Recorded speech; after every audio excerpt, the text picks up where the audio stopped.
You've tuned into Tomcat Tales, the story of Ashland's legends from the gridiron, the court, the diamond, and beyond. It's a deep dive into Ashland Tomcat sports history. Now, here's your host, Mark Maynard. Well, welcome everybody to another edition of Tomcat Podcast. I have a special guest who needs no introduction to Tomcat Nation, that's for sure.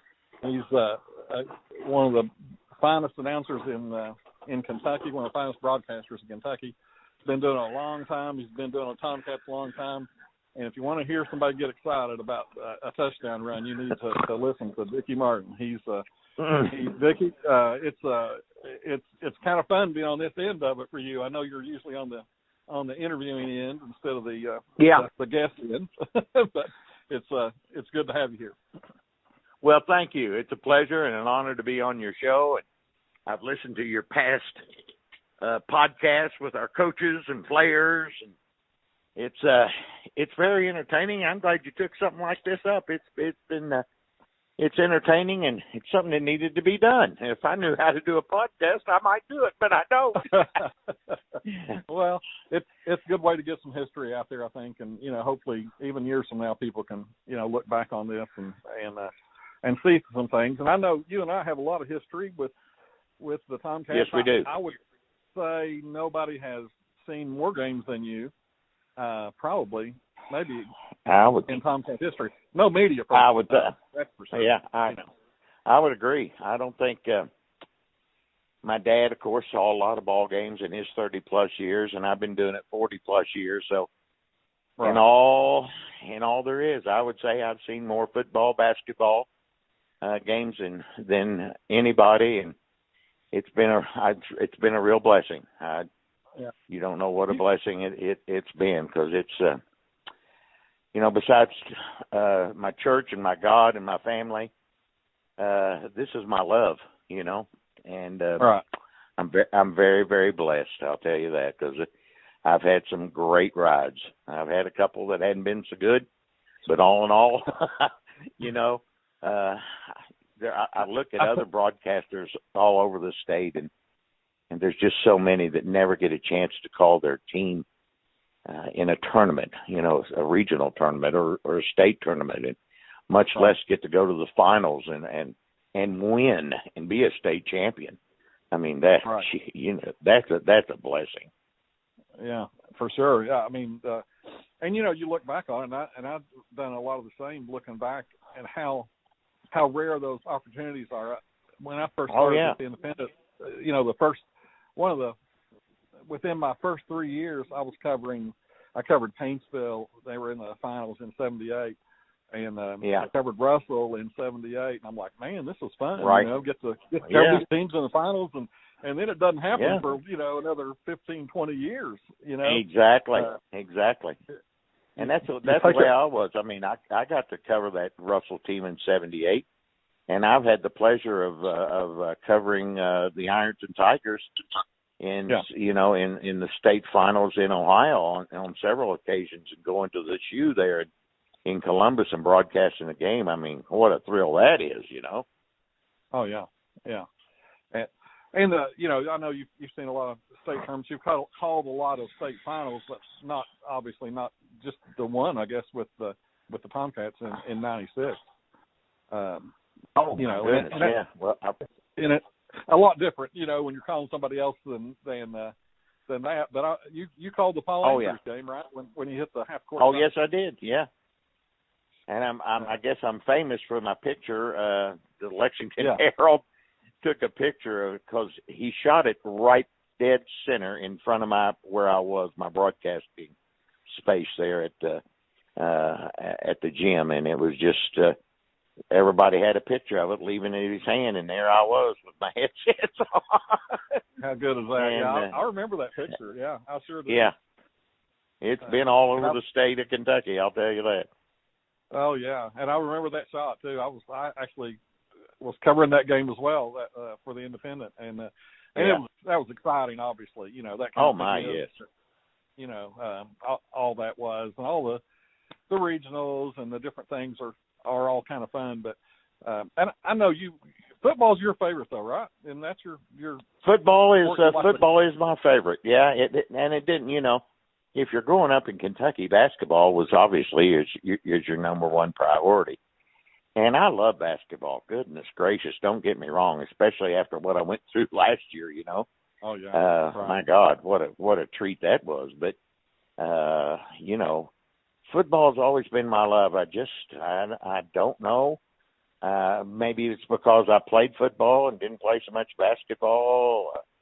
I think my football is my first love just because, it's a great game. Don't get me wrong, and Ashland's been very, very successful. But Putnam Stadium, there's something about Putnam Stadium, always has been, always will be, that just lights up your whole community. James A. Anderson Gym is great, but when you walk into Putnam Stadium on a Friday night, you go, oh boy, they play for keeps, Yeah. Oh yeah. This is some place to a facility, and it's a place. I mean, people come to ball games, and I've known this in the past, Mark. They come to ball games, and they probably walk out of there not knowing whether we won or lost. It's a community event. It's a community function that you come and you see your neighbors and you see old friends and you talk and you gossip and all that kind of stuff. And if you see a couple of plays, they do. Yeah, I mean, it's just a place. You're right. You watch the kids a lot of times, in that far end zone, just congregating down there. They don't know there's a game going on. I don't think, but exactly, they're running around and having a ball. My grandkids, I can remember my kids, and now my grandkids, they just run around. They have a good time, and I can say, Maddox, who won the game? Well, the Tomcats did, didn't they? He doesn't know. Right answer, though. Right answer. Yeah, exactly. Yeah, and of course, you grew up there, going to games with your dad, who called games for 30 years or 30 plus, and you're familiar with the press box and that great ladder, the submarine ladder or whatever you want to call it, the circular ladder that gets up, Oh yes, the stairwell inside the Yeah. Steve Gilmore has that somewhere. You know that. Oh, does he? Yes, it's somewhere. I don't know. I don't know where, but we should put it somewhere to display it. Yeah, that's historic. That thing is. I went up that thing many a time to that second floor. Now you're usually on the first floor, though, weren't you? Really? Yeah, I was. Yeah, I was always on the first floor. Yeah, ground floor. Yeah. So you didn't have to do that too often, but no. But I did go up it just because it's a circular stairwell and it's just a fun thing to do. Right. So what was your dad a preparer like you are? I mean, was he a preparation person? Yes, he was, but not to the extent that I am now, just because of all the information that we have now, that we we can get our hands on through computers, internet, schools, this website, that website, so forth and so on. It's because when you and I were doing it, you didn't have access to the opponent's statistics, who'd run for this or who'd scored that many points and so forth and so on. Now you have access to all that stuff. And we're just now catching up, because you could go to a college game, and you've been to a lot of college games, and you've got every statistic and every note known to mankind.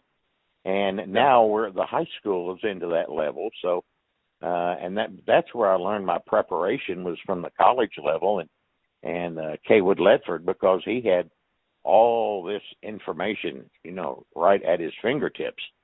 And, he would mix it into the broadcast and so forth. And that's where I learned preparation is for broadcasters, for radio and TV broadcasters, for that matter.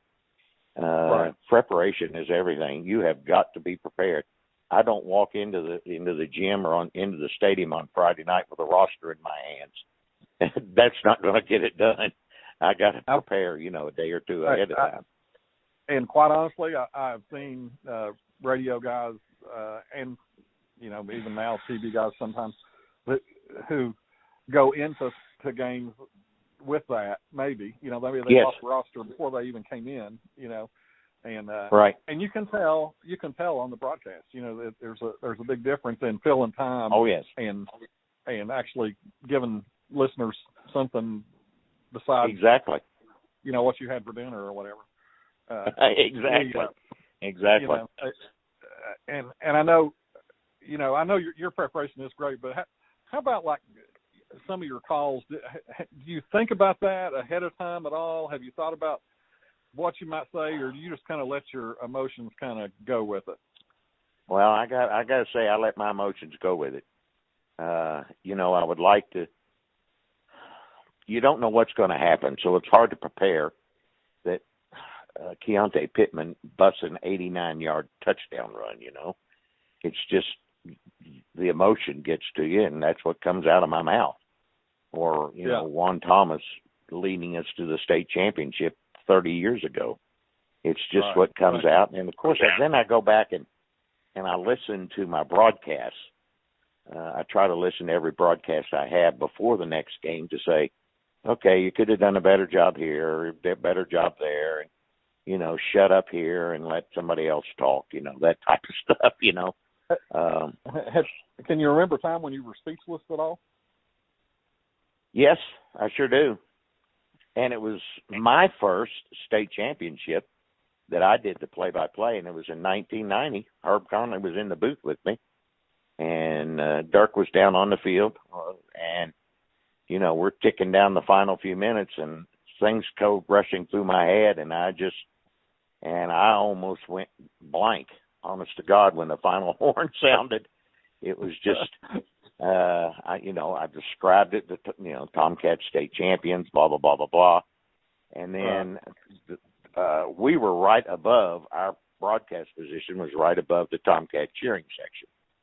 So I had a mic down in the cheering section.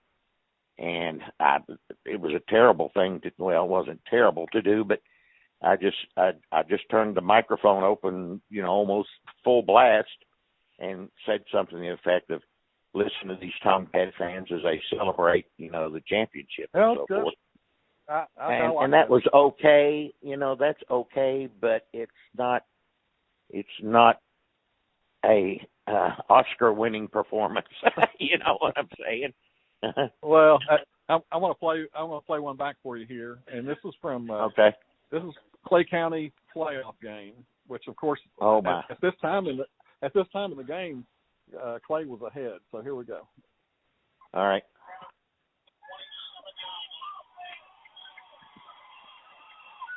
Got to get some offense going.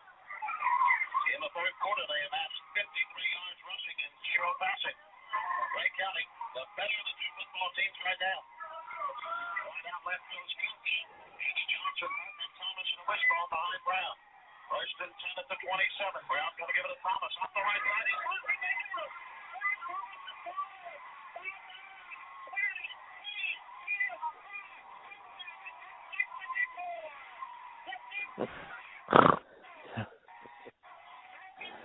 Oh boy.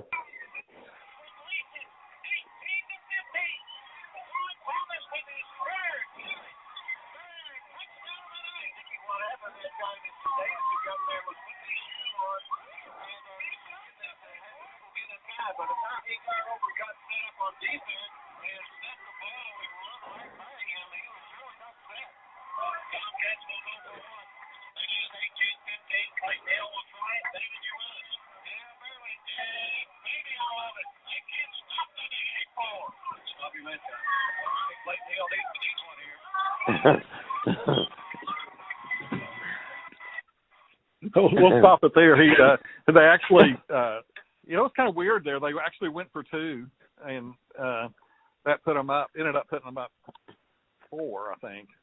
It was kind of I thought he would kick. They were up 3. That's what it was. That put them up 5. Yeah, and that put them up 5, right? Yeah, but it was a fake, and he scored. But anyway, good to hear Dirk's voice on there as well. Oh yeah, and Herb Conley was there, and Herb. And I was just going to say, Herb noticing exactly what happened, that the guy was tying his shoes. Exactly. Oh, yeah. Who else would see that but him, you know? Exactly.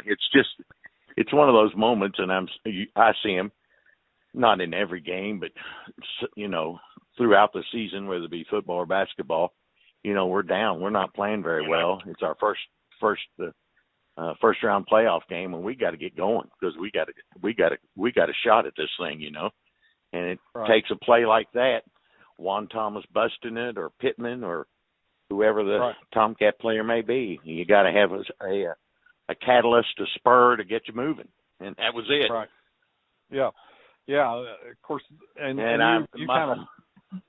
you kind of coined the they can't stop the big boy. I mean, that was like I did. I was just going to mention that, Mark. That was one of the.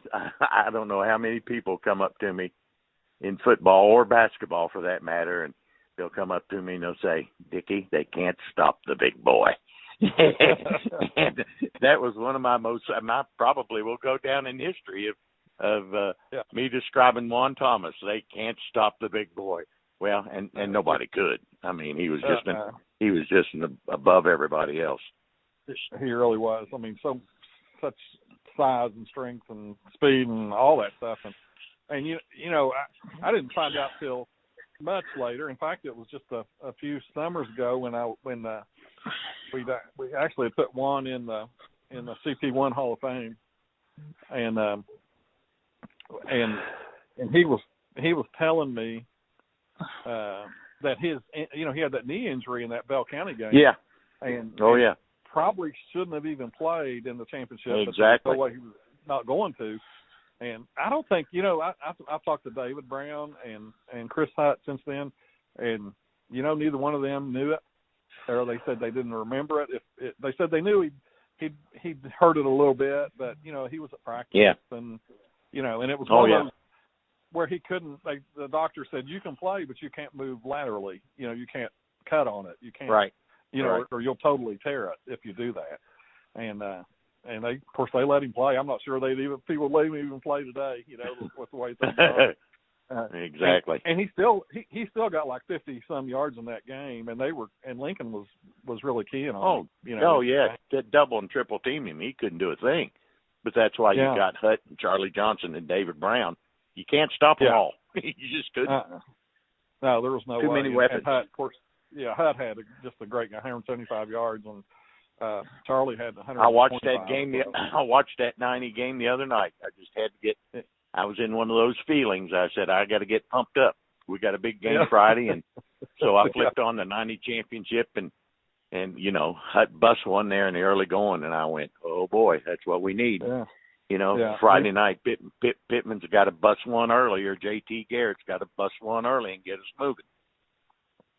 They're both very capable. You know, that's a pretty good 1-2 punch there. Let's go back. Well, I don't think there's any, and along those lines, Mark, I don't think there's, you know, most teams have a great player that can, you know, make things happen. We got two. And that's why I think this Tomcat team is special, because with Pittman and Garrett, we've got two guys that can beat you. Yeah, two home run hitters for sure. I mean, those guys get loose, they're gone. Mm-hmm. No catching. Nope. Got to get them into that second level is all, don't you? That's the key. Yeah, exactly. You know, you look back, and you know we've talked about this. This is either, you know, the 6th or 7th, whatever. Haven't been really that many opportunities since they started the playoff system where Ashland has had the opportunity to go to a state final. You know, we talked about last one being 30 years ago, which is, you know, that is just hard for me to believe that's been 30 years. And just talking to those guys, it seems like yesterday, and I know it does for you too. Yeah. But I look at that and people say, God, it's been 30 years for you guys. I said, yeah. How many times you won a state championship? How many times you been to the state semifinals? You know? Yeah. It's been maybe 30 years too long for us. But I look and I say, you know, some teams never get the opportunity and never will. Right. And never have. So I just go, you know, we're in the state semifinals for the 6th, 7th, time, whatever it is, and I'm going, we're lucky. We're very blessed. We're not St. X and we're not Trinity and some of those teams, but, we're Johnson Central, they're on a roll. Right. Belfry's on a roll right now. But right. It's, we've got – it's an opportunity for us, and our kids, I think, realize that, and they're going to take full advantage of it. Right.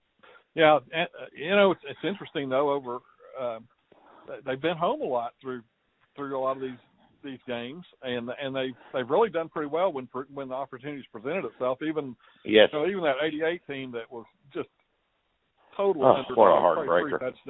three touchdowns.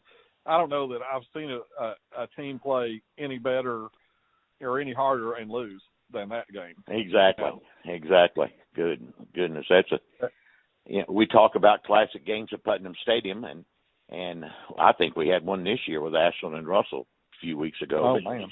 That '88 team. Now, what is it, Mark, that we always remember the classic games, and for some reason we lost them? I don't like that. I know. Well, it is true. Although I think the other game that I remember well, a few of them were wins, and especially the '90 semifinal game that was there. Bell County. After that game, boy, when that game was over, I don't know how many people were at Putnam Stadium that night, but it seemed like every one of them was on the field, and it was like exactly. It was like a state championship, Oh yes. And for all intents and purposes, it was a state championship because, Vic told me before the game or that week prior, he says, if we win Friday, we're going to win it because the other two teams were just not on the same level as Bell County and Ashland. They just weren't. Right. Yeah. It was obvious that was the de facto championship. And that game, I don't know how much you remember that, but late in the game, Belfry's moving the ball, and they're behind 19-14, which was the final, and they're moving it though. And Ashland held them on a 4th and 1, fourth down, right? Or something like that, and stopped them. Which you think of that team more as offensive. That was a huge defensive play, and they were really pretty good defensively. They just got kind of overshadowed, I think. As far as what we wrote about and what you talked about, and exactly. It's just the weapons we had in the backfield and that wishbone that Vic had going so well, and you're right. We didn't talk about the defense as much, and they were as we like to refer to the 75 team, a Jaws team. Right. They just gobble you up, and nowadays the kids like to say they're the sharks. Sharks are in the water type thing. So, and that's what our defense goes by this year is we're a bunch of sharks, and they've got the stats to back it up right now. Yeah, they've had a great defensive year. I call them the baby sharks because Jaws was the parent shark, So exactly. They're the baby sharks. They go along with our little song that the little kids love, the baby shark. Exactly, baby shark. Yeah, my grandkids love that song. Oh yeah, that thing just took off. But yes, it did. Let's go back to '67 was the first time Ashland had. Of course, they started the playoffs in '59, which was right after Ashland was undefeated for the last time. Right, exactly.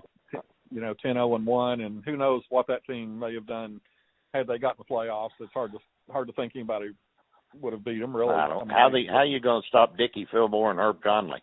That's not going to happen. That's pretty good too. That's not going to happen. You can't stop those two guys. And Kendall Bocard was the quarterback of that team, and of course they didn't pass. It was pretty much all run, and Bocard ends up at UK with the thin 30 in that group, and then when his eligibility ran out, he became a cheerleader for UK. So probably the only guy that's ever done that, I'd say. Oh yeah, I would think you're exactly right. But anyway, they start the playoffs in '59. Of course, Ashland made it in '66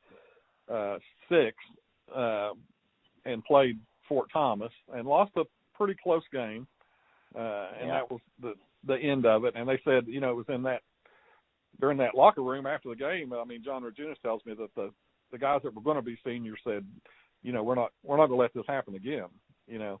Right. And they didn't, you know, just and they know they didn't.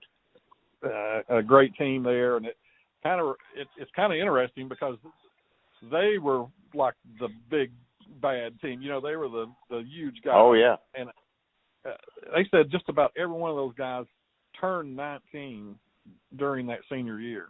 But you know, they started off. I did not know that. 18.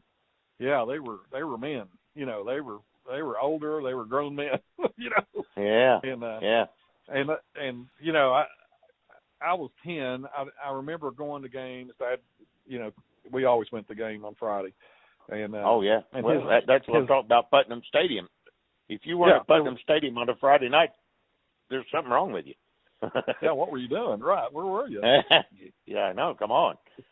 So you know, and what I remember about that year too, and of course I've even written a book about that year just because of things, you know, that happened with Joe Franklin. Yeah. And yeah.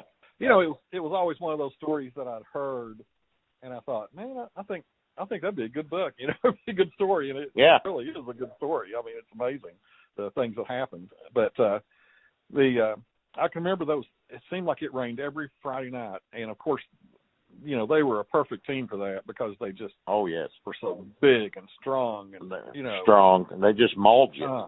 That's all. Yeah, that's all you could do. Paul Hill and Les Lyons and Steve Scott.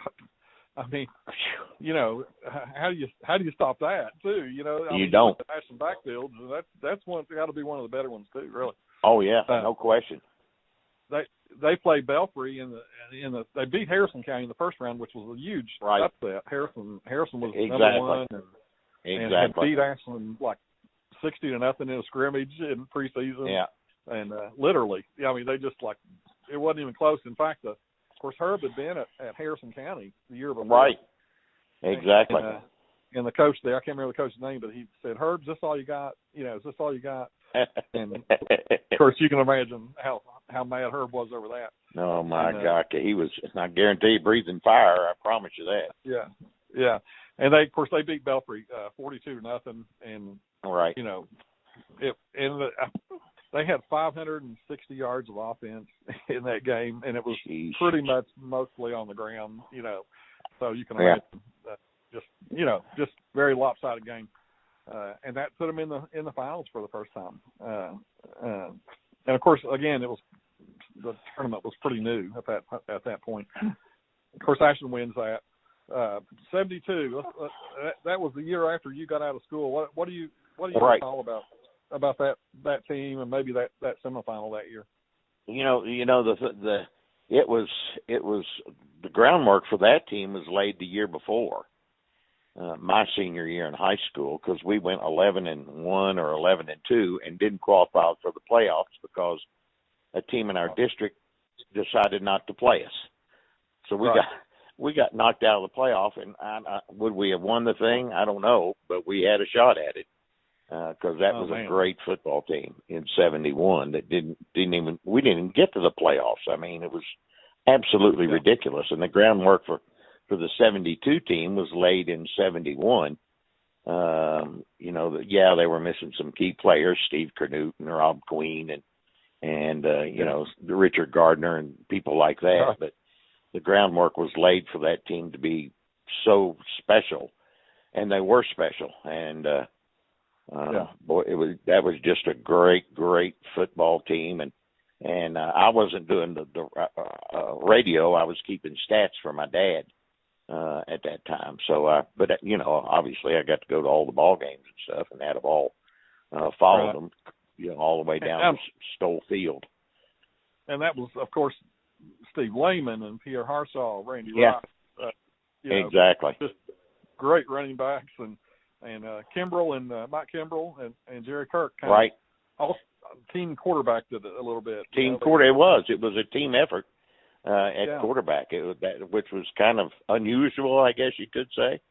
But it worked, and got us all the way there. And usually it's like a kind of a controversy, you know, when you got two guys. But I don't recall it ever being that. It was just a I agree with you. thing, you know. I don't think either one of them cared. you know, they both played defense, so they were, you know, they were on the field all the time anyway. But Kimbrell's a great leader. You know, he's a great leader on that team, and he you know, he played. I think he maybe started even as a junior. If he didn't start, he played a whole lot. I think he started. Yeah. And you know, just a really good player. Jerry Kirk was, Mike was. He had a great, you know, people like to say basketball IQ. I think it's a football IQ. Mike Kimbrell knew what every player was supposed to do on every play, and he just knew it. Jerry Kirk probably had a little more talent maybe than Kimbrell, but Kimbrell knew exactly what we needed. It's 3rd and 4. We know what we have to do right now. Let's get it done, and they did. Yeah, you know, the semifinal that they played Bryan Station, who was really good. Oh yeah. Oh my God, yes. And to be honest with you, we didn't have it. I mean, we weren't even supposed to be on the same football field with them. Yeah, right. You know, they were head and shoulders favorite over us again. And you know, Herb will tell you too. But you know, you talked about that 71 team. He thinks, he said that may have been his best team. And you know, when he says that, exactly. I'm thinking, man, better than the Jaws team and better than. But he still is bitter over the fact that they didn't lose a game in Kentucky and didn't get a chance to even compete in the playoffs. No, you know? Absolutely. And they were using some type of silly system back then. I can't remember the name of it. That determined. That was it. Yeah. And it was some type of formula of some sort. And we didn't qualify for the playoffs. Hazard beat us, for God's sakes. And, or something like that. And that is awful. Right. And Hazard was the team that refused to play him. Exactly. You know, that they refused to schedule them. So, you know, but it's interesting because it was called the Alabama Dickinson system. And I don't know why Kentucky was using the Alabama system, but they were. Exactly. And but you know, back in '67, it almost worked to their favor because going into the last game of the year, they weren't going to make it if Fort Thomas played Campbell County, and Fort Thomas was huge favorite, and it was a rainy, terrible night, and Campbell County upset them 3-0, and that put Ashland in the playoffs. I mean, they beat Raceland that last game, and they were over in the gym putting up equipment, and Paul Hill went to Coach Hallam and said, "You told us if we did everything right and we won all our games in Kentucky that we could play for the playoffs. And look what's happened. We're not playing." I mean, you know, he said he didn't know what to tell him, you know. And Paul went storming off mad. And a manager came in and said, Fort Thomas got beat, you know, and they're all just like, you know, just went crazy. Oh my God. They jumped in the pool, and of course it was a Monday night, so the pool looked like, you know, like a mud bowl, you know. But anyway, the playoff, it kind of, well, I mean, it worked because the team got beat, so I don't know that it necessarily worked. Exactly. But that's how the playoff system worked, and of course Fort Thomas was mad about that following year, which is when they came to Ashland and won 61-0. You know. That was humiliating. Yeah. So they got their payback, I guess, but they didn't win it that year. Anyway. Yep. But we got a trophy to show them for 67 that they don't have one. Right. So 72 though, you know, Bryan, like you said, Bryan Station probably, you know, was probably the favorite coming in, but that game, you know, just rock 'em, sock 'em, Ashland won 21-6, and people were carried off the field both sides, and that game probably cost them the championship as well. I mean, it got them there, but they had 4 or 5 guys that couldn't play, you know, the next week. Right. And Tate's Creek wins that, you know, in that championship, like you said, the last game ever played at UK Stolefield. And that coach down there at Tate's Creek, Roy Walton, I'll never forget him. You know, Yeah, he played, you know, oh, we don't have a chance. You know, he played that card on the table. Oh, they're so much better than we are. We're just little old Tate's Creek. We don't have a chance. We shouldn't even be on the field and that type of stuff. And I guess that ran through our kids' heads because they beat us that afternoon, and that was it. Yeah, and it was a really, really, really cold night that night. I remember going to that game as well, and sitting with fans just freezing to death.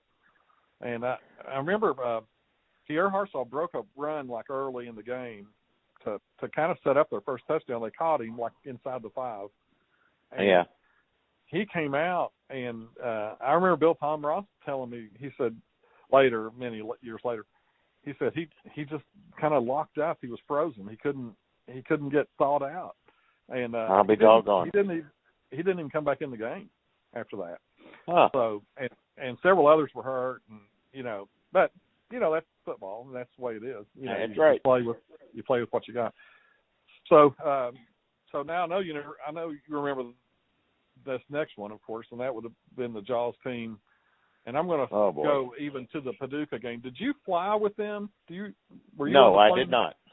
No. They had, of course, we chartered the Southern Airways charter jet out of Huntington, and we had enough seats for all our coaches and our football team and a manager or two or whatever. And there was one seat left, and it was either me or Dirk. And I went, well, that's a dumb question. Dirk, you get on there and go. And he did.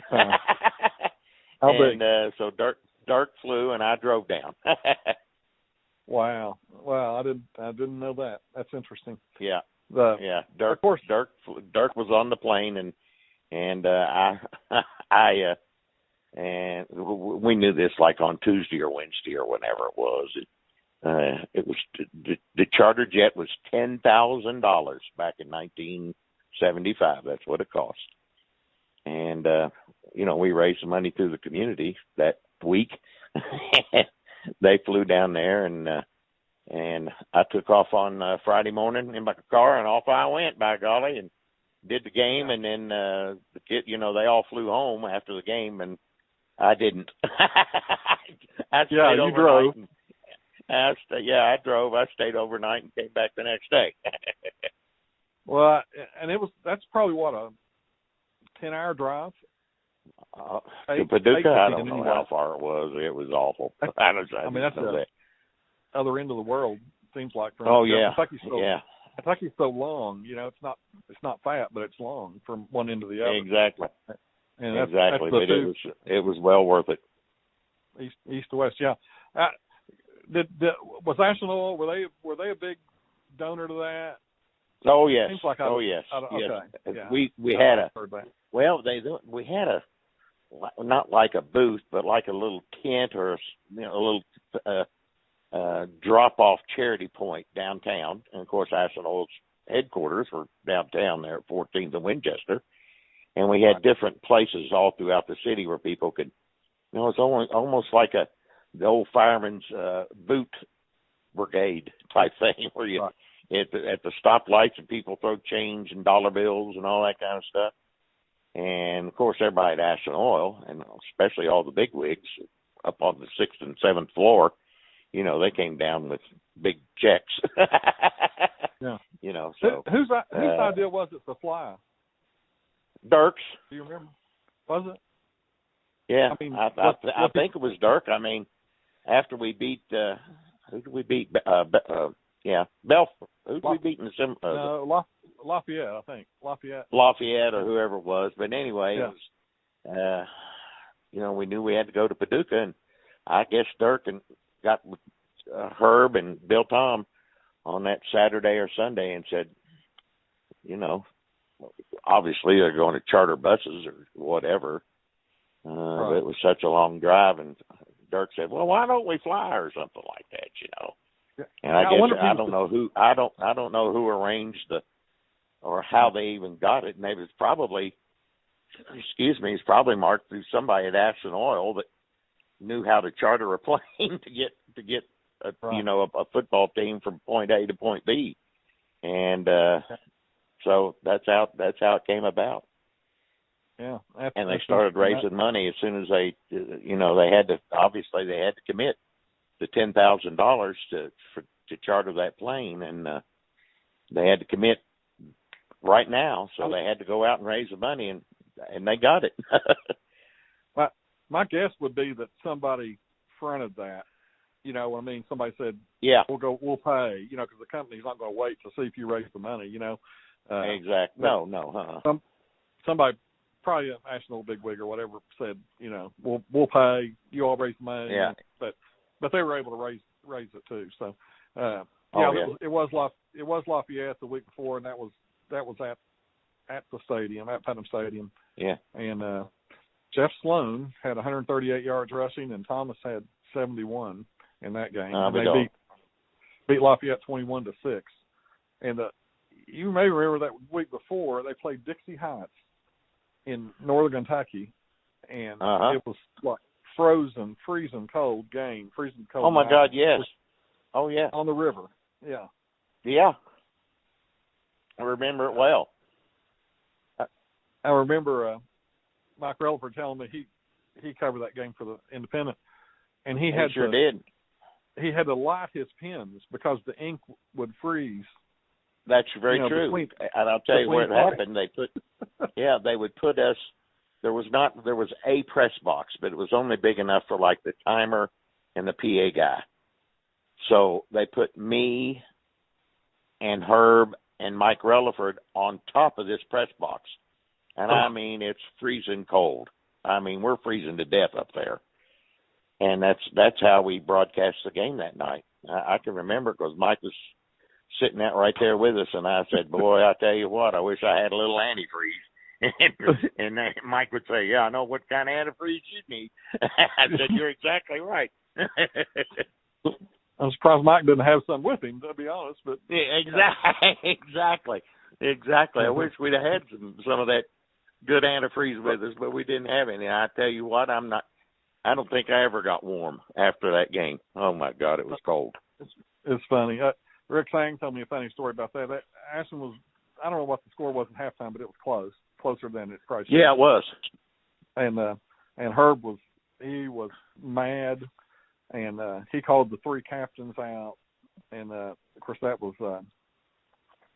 Rick and Chuck, and I can't remember who the other one was right off the top of my head. But anyway, he maybe Terry Bell. He called them all up front and put them in front of a mirror and said, "Look at that mirror," and just like he said, "You played pitiful," and blah blah blah and all that. Anyway, exactly. The fire up, and they came out and of course won big.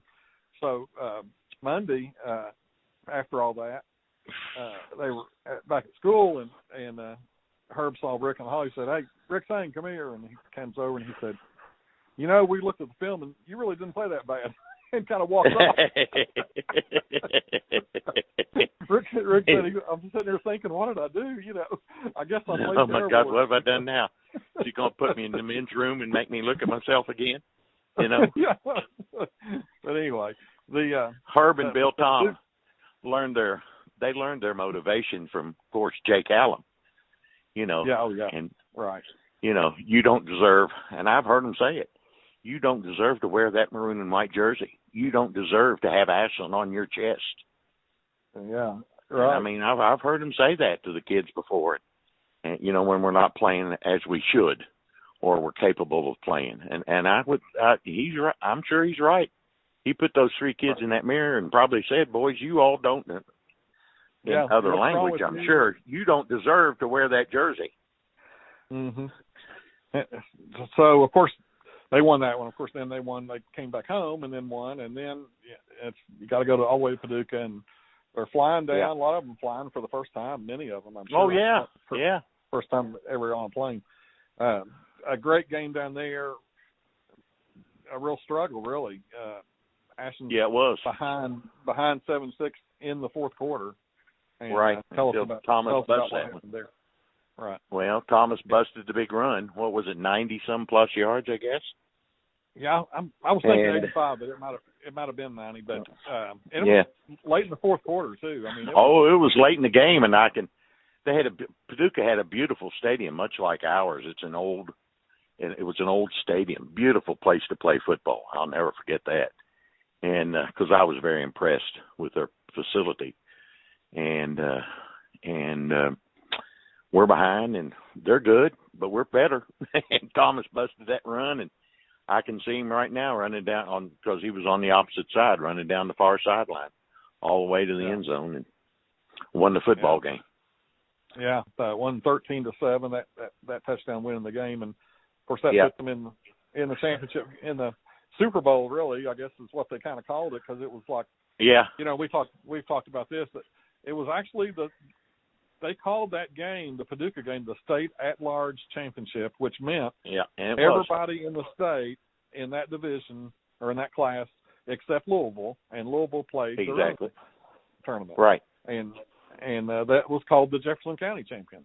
Whoever won that was going to be the Jefferson County state champ. So, and there's always been an argument, not an argument, but a question, is that a state championship? Or is that the state semifinals? I mean, if you look at KHSAA, it's really a semifinal. If you look at the trophy that they gave you, it says Class 4A. It says state at large champion. And it does. And we are the state at large champion. And I know we put a flag up. We put one of the flags over at Putnam Stadium. Is that 1975 team? Sure. Well, we were state champion. They can't take that from us. And they're not coming to get the trophy either. Right. Exactly. Yeah. If it's out, we're not going to give it to them. So exactly. Of course, the next week they play St. X, and they're in the green and gold like the Green Bay Packers, and probably about looking like the Bay Packers. They come out of the dressing room, because I can remember I was up in the press box there at the fairgrounds, and here's our Tomcats, and we got, I don't know how many players we had. 50, but we're pretty impressive. We're pretty good. And St. X comes out of the dressing room, and they keep coming, and they keep coming, and they keep coming. By the time they get out, they've got the whole field covered with St. X players, And I'm going, my God, we don't, and our kids are going, we're in big trouble. Yeah, yeah. And it was very, very intimidating. That was our biggest problem. We were intimidated. And it showed right from the start. We finally settled down and made it a decent football game. But we were intimidated because they probably had 80, 90, 100 kids. And I'm going, oh, my God, they're going to kill us. Their roster had from 00 to 99. So they had 99 players dressed, or 100 players dressed. And, of course, they had a separate offense and a separate defense. Oh, yeah. Special teams. And, you're constantly looking at a fresh face. Ashland probably played 15, 16 guys, Exactly. If that, I don't know, even if that. But if you remember that game, too, the Ashland actually, I don't know if they took the opening kickoff or anyway, their first possession, they moved it down the field. And they got to about the 3 and it was like a 3rd and 1, and there was somebody jumped, and that made it 3rd and 6, and they didn't get the first, and then they attempted a field goal and missed it, and it was like downhill from there. Although it was only 6-0 at the half, and you talk to those guys today, and I've talked to many of them, and they would say, if we could have played them 15 on 15, their best 15, against our best 15, we'd have killed them, But, they had the numbers, and numbers mean a lot in football, that's for sure, That's for doggone sure. Yeah, and that's what you see that nowadays, and I guess Jim Matney may have started it here in Eastern Kentucky. He started it, with offensive team and a defensive team and a special teams, and Tony, Leon Hart finally picked, we picked up on it, and Leon and Tony have carried it on now. Yeah, we got some kids that go both ways. I think most teams do, but, you've got to have at least 24 to 30 kids that can can play. You got to have some depth. Right. Yeah, I was gonna say just with injuries and with keeping people fresh and all that, you need 20 anyway. I think to be really good. Of course, in that championship, Gary Thomas rushed for 107. So it wasn't like they stopped them cold or anything. No, moved the ball on them. It's just the numbers just kind of ate them up. But and then it was a long time before the next the next chance at the Final Four. Yeah, it was. And we've had some great teams, in this 30-year, or that 15-year span. We had some great teams in that span. And I look at, if we're fortunate enough to beat Belfry Friday and go to the championship and maybe win that, the groundwork, and Tony and I talk about it all the time. And Mike Flynn, who one of my favorite people of all time, always told me, he said, Dicky, we're nothing but gatekeepers. And that's all we are. We try to carry on the tradition. We're the gatekeepers. And that's basically, in that 15-year span from 75 to 90, those guys laid the groundwork for that 90 team. Right. To win it all. You can go back to the, 1984 team or 82 or 88 or whoever you want to pick out. Those are the guys that enabled you to be playing for a state championship in 1990. Those are the guys that, with the blood, the sweat, and the tears out there at Putnam Stadium that allowed you to wear that Tomcat jersey and win a state championship. And that's what, I hope our kids think about that come Friday night against Belfry. There's been 30 other football teams between them and this one, and those guys are the ones that have laid the groundwork. And think about them, and what it means, what it would mean to them. Right. Yeah, I mean that's a good point. I mean even the '89 team that of course many of those guys came back that next year, and that team lost to Belfry in the first round. Right, and they did of the playoffs, and the '88 team, which we've talked a little bit about already, that had the heartbreaking loss to Covenant Catholic 6-0 in overtimes, could have won the game for sure. They missed a field goal at the end that could have won it. Had chances for sure, to win, but had no business probably being on the field with them. But yet they were, and they had an opportunity to shock the state. I think because I think that team would have won it too, really, if they'd won that game.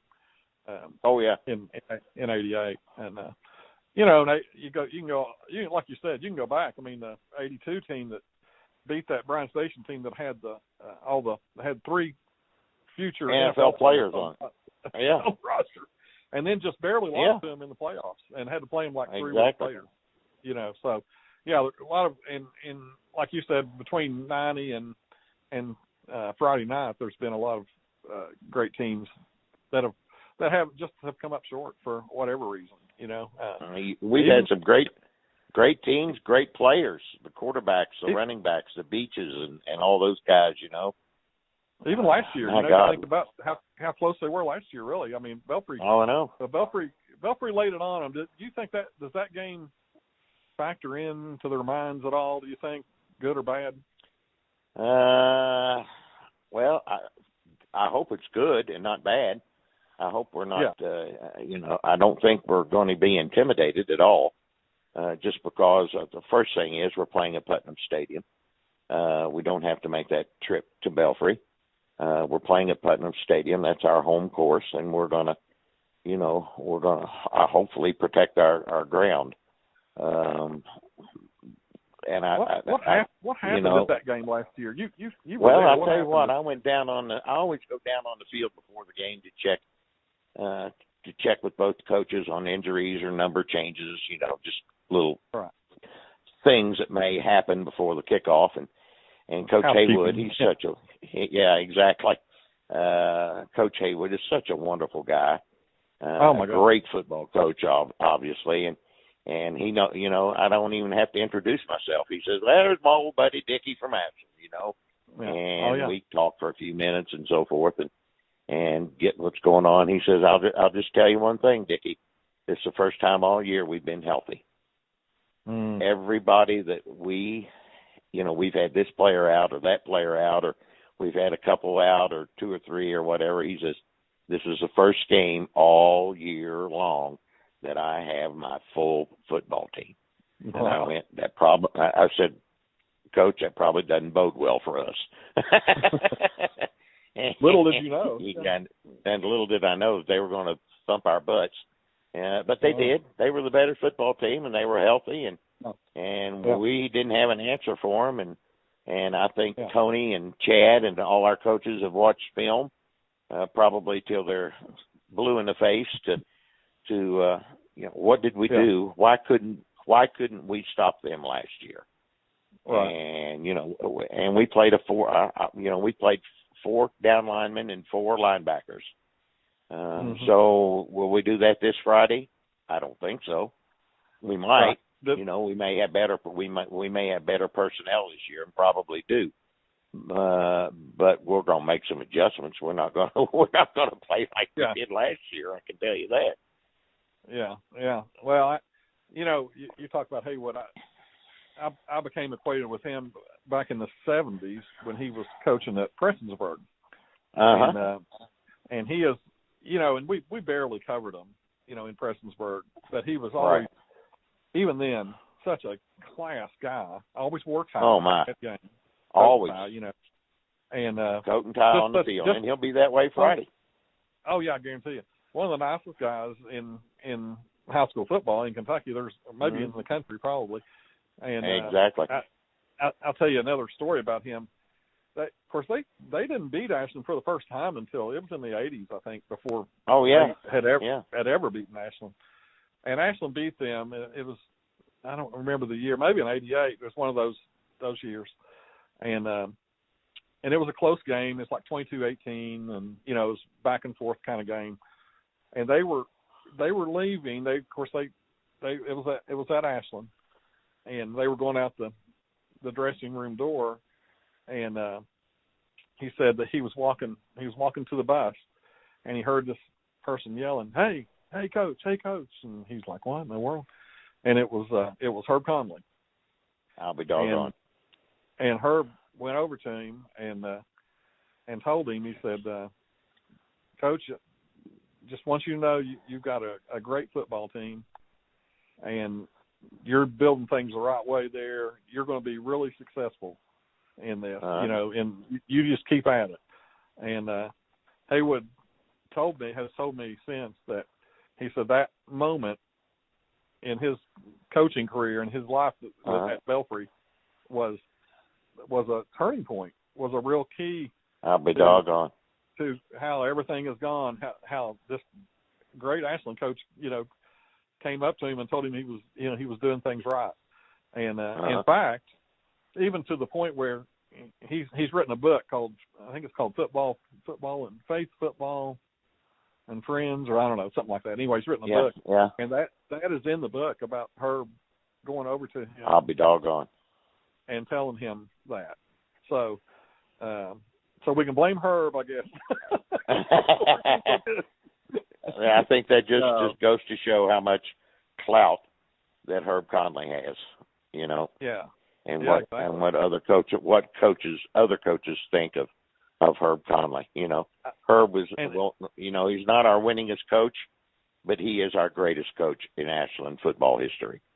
He just is. He just is. Yeah. No offense to any of the others who are great coaches. No. I love Leon. I love Vic. I love Jake Allen. I love Tony Glove. Yeah. Herb, and there's a statue over there for a reason. Right. I mean, it just didn't appear one day. It's there. Yeah. Who else goes through a visiting locker room, and chases the coach down to the bus to exactly. Tell him, nobody does. That's just Herb Conley. And now, how blessed we were to have Herb Conley, not only as a citizen in our community, but as our football coach. Right. Nobody can, that's just the way Herb Conley is, and that's the way, and thank God we were blessed to have him, I'll tell you that. Yeah, for sure. So, All right, so Friday night it's of course Ashland Belfry, and the stakes are as high as they have ever been. Ever. You know, you don't exactly. play, you don't play more than the state championship, right? Exactly. That's it. And I know too from covering not just Ashland, but I've covered several Russell state semifinal games, and some they won and some they lost. You know, and man, what a huge gap that is. You know, you might be, you know, you're not just sad when you lose the semifinal. You know, you are just like devastated. You know, exactly, because you were so close, and you were so close to playing for all the marbles. Yeah, and I've seen those teams just be like that. You know, and even Ashland in '88. You know, though they knew they played the best they could play. They did. They knew it, but they didn't win. They didn't win. And, you know, they put that scoreboard up there for a reason, you know. Exactly. And that's what Adolph Rupp always told me. He says that scoreboard's up there for a reason. Yeah, and it's either you win or you lose, one or the other. Exactly. And, you know, this is, and you're right, this is probably the roughest, this is the toughest round, is the Final Four. Because if you get to next week's game, you know, I was a state finalist. Maybe I didn't win, you know, but I got to the finals. This semifinal round is such a heartbreaker because God forbid we lose tomorrow on Friday night, but if we do, it's going to be a heartbreaker. I'll tell you that. Yeah, it's tough. It's a tough one to live with, you know. I mean, and it is. And you're right. I think there is something to. If you can make it to the final, that's pretty good. You don't want to lose, obviously, if you get there. But, no, you know, getting there, that's quite a ride to even get there, you know. Exactly. To win. This is a pressure game, I guess, is what I always saw it as, you know. Yeah, I agree. The other game is more, it's more for fun. You know, you want to win it, of course, and you're going to do everything you can to win. Although I say that, and you look back on history, and you look back even at Ashland, and you look at 72, and they're not revered as much as they probably should be, you know, and because they didn't win it, maybe, I don't know. You know, if they had won it, would we look at them differently? Probably, you know. Oh, yes. No question. You know, they'd be celebrated more. You know, you don't celebrate when you lose, I guess, you know. But anyway, it should rank right up there in another historic game for Ashland, I think, you know, one way or the other. Tomorrow night, and I'm like you. I can't imagine it would be at least the kind of game it was last year. You know, so one. No, I can't imagine that. I don't look for it to be one-sided. I may be dead wrong. If I am, I am. But you know, I think I think it'll be a nail biter right down to the end. And you know, I've said earlier, if we could bust Pittman or Garrett loose early in the game, I think that'll lay the groundwork for, you know, by God, we're here to play. You better strap it on because here we come. Yeah, Belfry's a hard team to come back on too because they control the ball. I mean I was doing my homework the other night and I was looking. The quarterbacks attempted 25 passes all year. All year. Wow. They played 10 football games. He's had 3 a game. 25 passes. Wow. Yeah.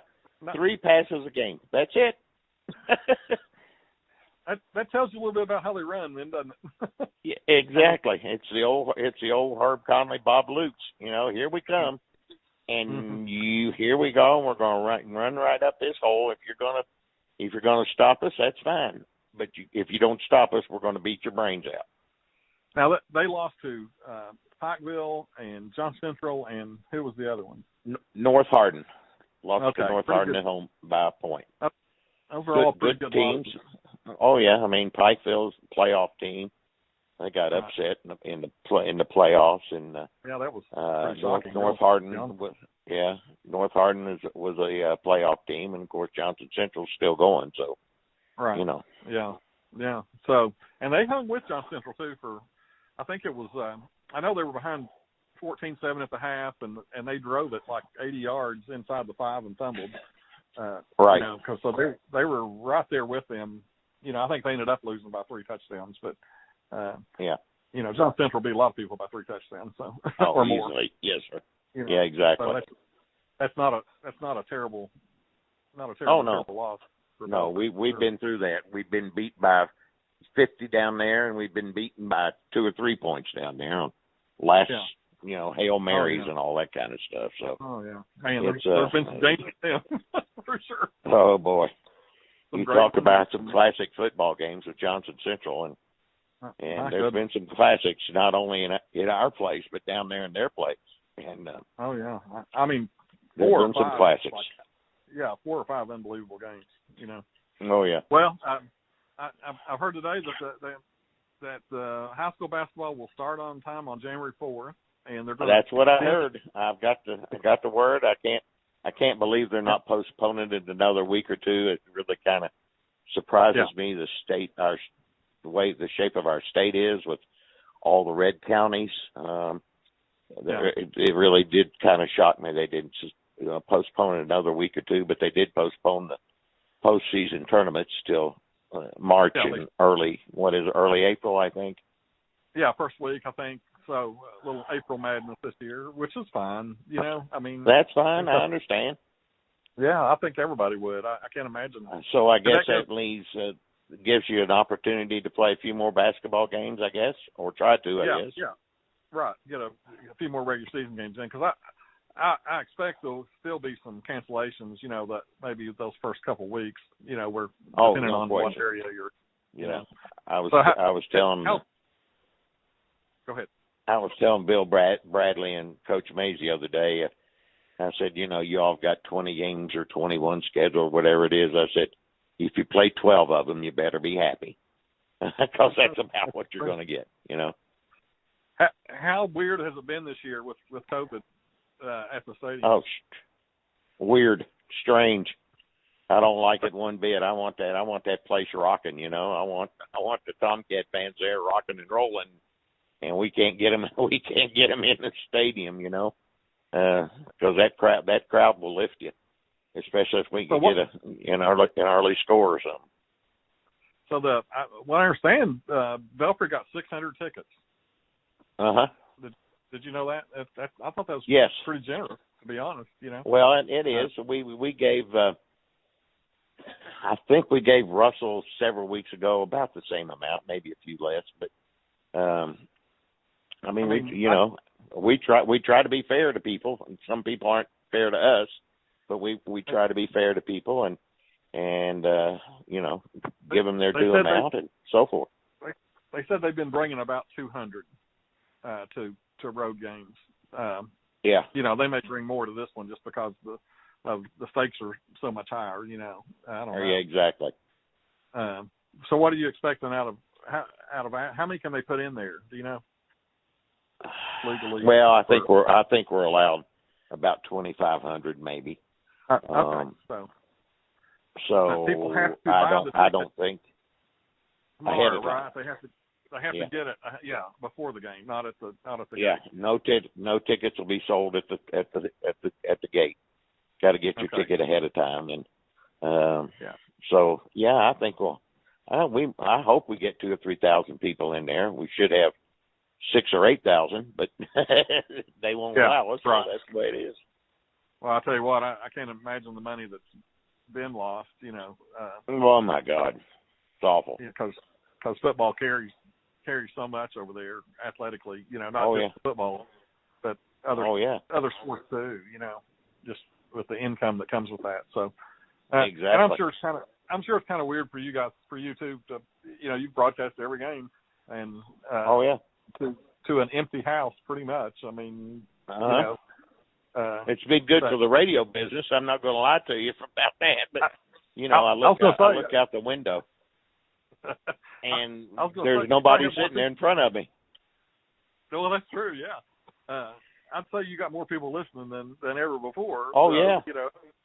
So that's a good thing, I guess, well, it's good for me, but I appreciate them listening, and I think they'd be listening anyway because so many people come with the radios. But anyway, I just, I'd like for them to be able. This could be a very special team, and I've said that on the air. Right. It's kind of like the basketball team we had this year. They were special. Yeah. But I'll tell you what, Mark, they're fun to watch.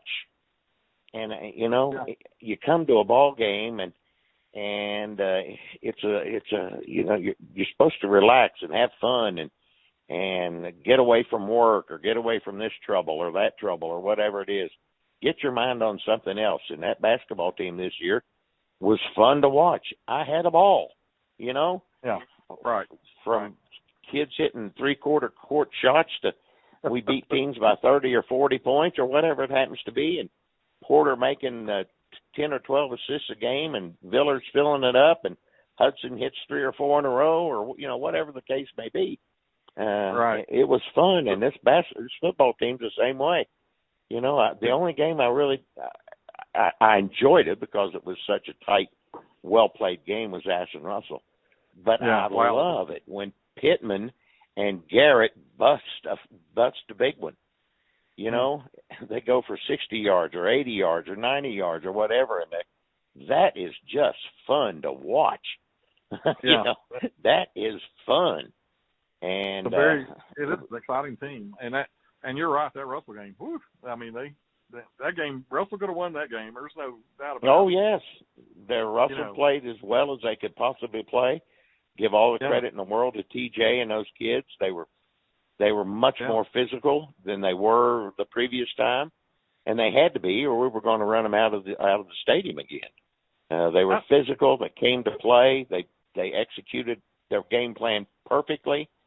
We got a field goal. They didn't. We win. They don't. Right. Well, and maybe that game helps them Friday night too. Because that's the kind of game they're probably going to be. And at least they've been in that game and they've won that kind of game. So hopefully that will be some good karma from that game. Maybe we can slug it out too. Because I don't think people consider this team a slug it out team because of the because those guys can break them, and they do every game. They usually will get 2 or 3 between them, or maybe more. And of course that opens it up for those other guys too. I think he's a great player too. Man, he's a great year. He's a playmaker. We've got a lot of playmakers. Tackett, those kids are good running backs, especially when you put them with people like that you just have to key on, that you got to figure out, ways to keep them from breaking one, because if they get away from you, you ain't going to see them. No, you'll see their heels. That's about all you'll see. So. How's the field look? Have you been over? No, I have not. I'll probably drive by and take a look at it. Sun's been out the last couple of days. I think it's going. I mean, is it going to be a little muddy? Yeah, probably. But hey, it's football in December, for God's sakes. What you expect? Yeah, exactly. and I think we talked yesterday with just me and you talking about how this team has a chance to play 3 in December. Yeah. That's never happened. Unheard of. Never happened. No. 3 would be unheard of, exactly. So hopefully they get that opportunity. Well, I hope so. We've exhausted a lot of time here. I appreciate it. That's all right. I've had a ball. Yeah, me too. It's been fun, and I think people will enjoy it. And we'll have to do it again because there's a lot more. You got a deal. Okay. Thanks a lot. We'll talk to you later. All right. It's been a pleasure. Thank you, buddy. All right. And that was Dicky Martin, and we'll catch you on the next podcast.